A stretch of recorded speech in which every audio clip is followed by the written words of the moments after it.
Welcome to the Powerline Podcast, the official podcast of GreyStone Power. I'm your host, Emily Young, and today we're talking about infrastructure and reliability. So, let's get started on episode 45 of the Powerline Podcast. Being able to depend on our electrical infrastructure is crucial in our everyday lives. However, it's not only about the physical infrastructure. It also involves the people who maintain its functionality day in and day out. But what does it take to keep everything up and running? How much is going on behind the scenes? Today, I'm here with Vice President of Operations, David Johnson, who is here to help teach us more about the infrastructure and reliability GreyStone works diligently to maintain. Hi, David. Welcome back to the podcast. Tell us a little bit about your role at GreyStone.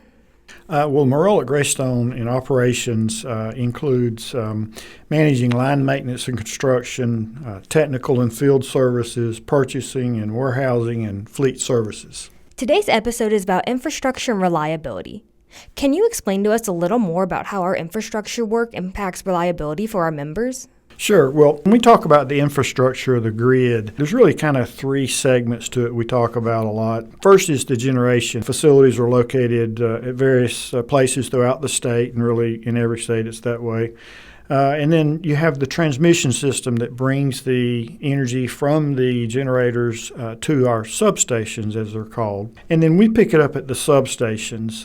That part includes some equipment in the substations and then on to the meters of every home and business. That's the part that GreyStone owns and manages. Within that section, there's several different pieces of equipment that are very important, starting with the conductors, the wires, if you will, and then things that we call switches, reclosers as we call them, regulators, breakers, fuses, etc. Lots of different equipment between the substation and the meter. And that's the part of the grid that we talk about and call our infrastructure. Reliability is very important. Reliable energy helps to keep your air conditioning or heater running, your fridge to keep your food cold, life-saving equipment in hospitals, and so much more. What was GreyStone's reliability rating for 2023? So our reliability rating for 2023 was 99.98%. Which is a very good rating comparing ourselves to other utilities around the country. That means that 99.98% of the time, on average, electricity was available at your home or business from GreyStone. Of course, that is an average, so there's some variations in that, but it's very important to us. We want to maintain a very high reliability system so that you don't experience outages, and everything we do is involved in keeping it that way. One way that we maintain reliability is through right-of-way maintenance. How does trimming trees and vegetation around our power lines impact reliability? Well, it's very important. Right-of-way is an extremely important part of that whole process because anything that touches the lines, whether it's touching the line and touching the ground at the same time or touching one of the lines and another line, it can cause what we refer to in the business as a fault, which really is going to cause an interruption in service. And the reason for that is that equipment that we talked about a minute earlier is designed to protect the system and to protect the public and individuals. But what it does is it acts when there is a fault, and it does it so quickly, less than a second. It will actually interrupt service for just a second to hopefully let that fault, as we call it, clear. But that's when we see blinks. If that fault doesn't clear, we may see a couple of blinks and then it stays out, but that's the way the equipment operates for protection purposes. But anytime that those things occur, there's going to be a fault or a blink, something like that. And within our right-of-way, which is roughly about 15 foot on either side of the pole, if you will, where the wires are attached, we maintain that to keep trees and limbs away so they do not touch the power lines. Trees and limbs actually represent the majority of our outages each and every year. And so it's probably our number one activity to clear that right of way to make sure that we reduce outages. Now, I will say, even after trimming the right of way, trees and limbs that come down and touch the wires from outside the right of way are still the majority cause of our outages that we see every year. So while we are trimming the right of way, we're always observing nearby what else do we see? Do we see dead trees? Do we see apparently diseased trees? That if they were to fall, they may fall into the power lines. At that time, we get permission from the landowners to cut those trees if possible to go ahead and reduce that risk as much as necessary to reduce the outages. How many miles of right-of-way were maintained in 2023?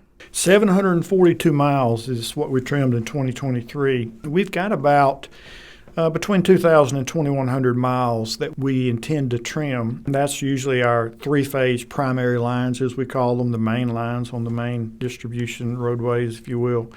And those, if we divide that up by 4, you would be looking at a little over 500 miles per year. And that's about what we did for many years. We've actually decided in the last couple of years to increase that. So that's why our number for 2023 is a little higher than what we typically see year in and year out. Because we have actually intentionally stepped that up to trim a little bit better than what we've had in the past is a 4-year cycle.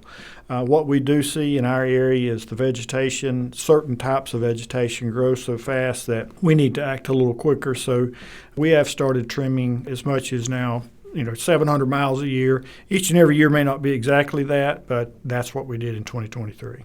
Linemen have very dangerous jobs. Day or night, rain or shine, they work diligently to keep the power on. What are some efforts the co-op has made to hire line workers and retain contract crews? Well, first of all, it's very interesting. It's something that we, the whole industry, not just GreyStone, observed, I would say pre-COVID. We are all aware that after COVID hit, labor resources of many types and also just general supply of any kind of resource, raw materials, supply chain issues or equipment. There's been issues with that since COVID. But even before COVID, we noticed that there was a very competitive environment for line workers. And the reason for that is there actually throughout the country, there's a significant amount of infrastructure investment being made to build new power lines or rebuild existing power lines, that sort of thing. So there's been a high demand for line workers now for quite some time. And we've responded to that at GreyStone by trying to be as competitive as we can and still be wise with the members' investment, the members' money.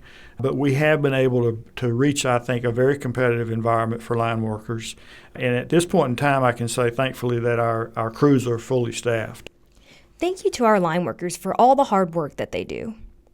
Going back to some more right-of-way information, we have been evaluating state-of-the-art technology that helps to pinpoint areas that need some extra attention. How does this work and why is it important? Well, what we're using now is satellite technology. It's sort of the state-of-the-art when it comes to managing vegetation within and near your right-of-way. The technology with satellite photography has gotten so advanced that we are able to use the services of a company called AI Dash is who we're using today.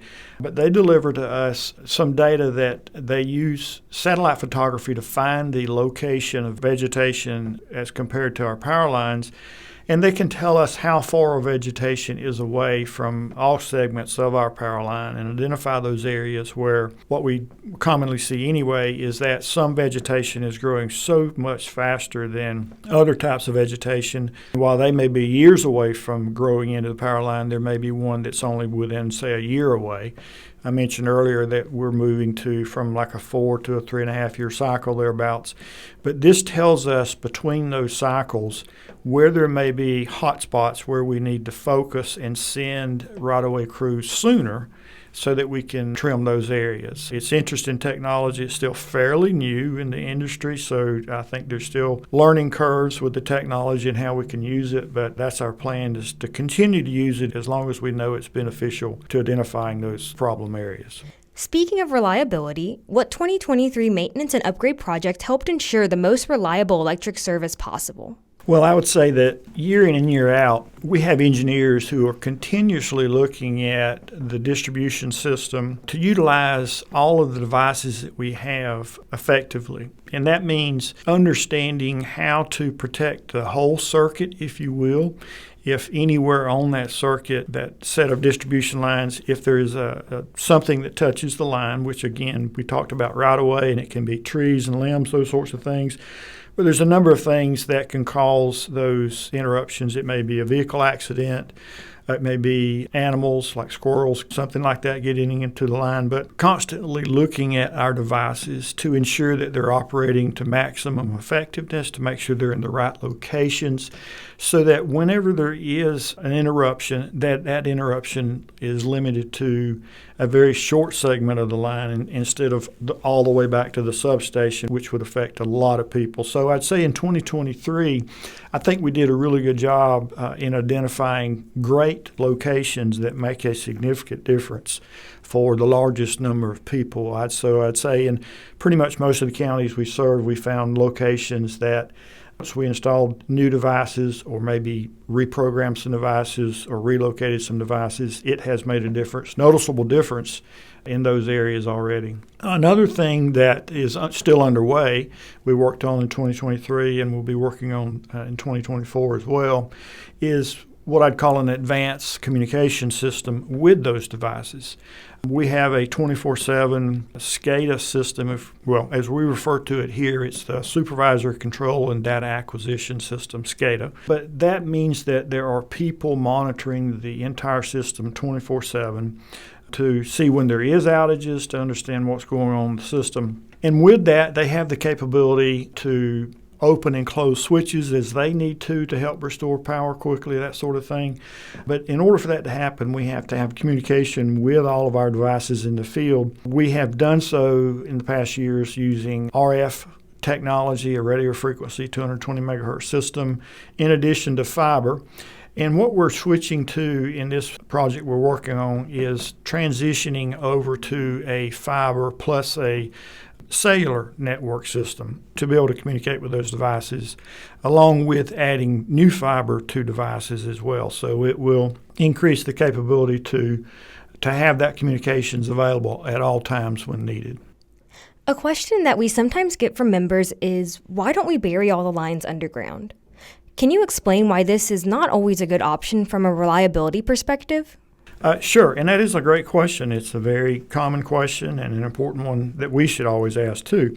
And we do, and we make the decision we do based on various factors. Number one, cost, and then feasibility, and then a trade-off there may be with reliability. When I talk about cost, the cost to install underground can be many times greater than installing it overhead. It could be maybe 5, 6, 7, 8, 10 times more. It depends on several factors, such as rock, as an example. If you hit rock when you're trying to bury underground power lines, that really substantially increases the cost and time to get it done. So in a nutshell, it really comes down to cost is the first driver, why we put in overhead lines versus underground in many cases.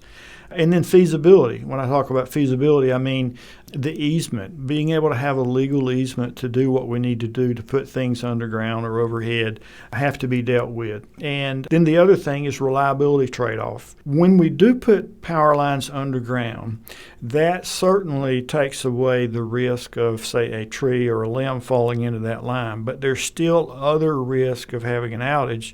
A common one with underground facilities is accidental dig-in. Someone is digging to install some other type of utility, and then they dig into our power lines and there's an outage. When that occurs, those kinds of underground outages typically take longer to restore and re-energize, the home or business than it does with overhead. With overhead, we have more capability to quickly backfeed, if you will, that sort of thing. That is not as easily done with underground service in many situations. It's been great learning about the reliability GreyStone strives to maintain. Now, can you give us a glimpse into the life at GreyStone? What's your favorite part about working here? I'd say the people, the employees. We have really great employees here that are really dedicated to what we do and trying to do the best job as possible.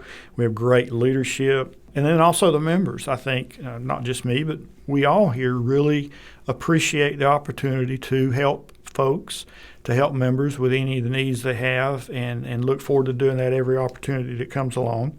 And then just the mission all together, making life better in the communities we serve. That's a great mission. It's the right one for GreyStone, and it's a good one to have. Thank you so much for being here today. Okay, so we always ask everybody the same last question. Is there anything else you'd like to tell our members?